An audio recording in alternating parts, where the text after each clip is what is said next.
Ինչպես անվտանգ կերպով սնունդ մատուցել լրացուցիչ սնունդի ավելացման ժամանակ։ Այստեղ ամեն ինչ շատ պարզ է։ Կան մի քանի կանոններ, որոնք կարևոր է հիշել։ Անշուշտ, հավելյալ սնունդը կարելի է սկսել ֆյուսաձև կերակուրներից, քանի որ դա ամենաանվտանգն է, սակայն կտորներով սննդի ներմուծումը երկար ձգձգելու կարիք չկա։ 6 ամսականից երեխաներին, երբ նրանք դեռ չունեն պինցետային բռնում, մենք իրավունք ունենք առաջարկել մեծ կտորներ, որոնք երեխան կարող է բռնել բռունցքով, բայց ոչ մի դեպքում չի կարող կուլ տալ։ Երեխան կարող է պահել այն ձեռքում, լիզել, ծծել և փորձել կծել։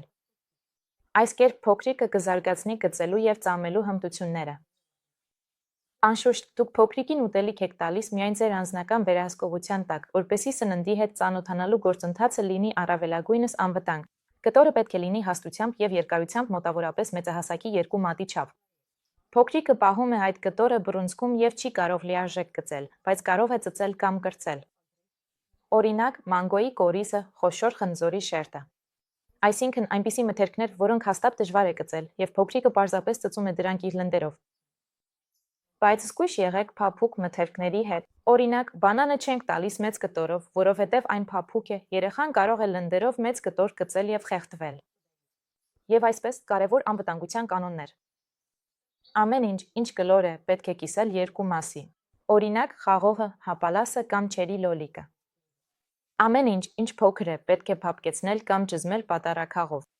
Եթե կա կեղև կամ մանր կորիզներ, դրանք հեռացնում ենք։ Ընկույզ կարելի է տալ 6 ամսականից, բայց միայն մածուկի տեսքով։ Պինդ և հում բանջարեղենը և մրգերը պետք է ջերմային մշակման ենթարկվեն մինչև երեխային տալը։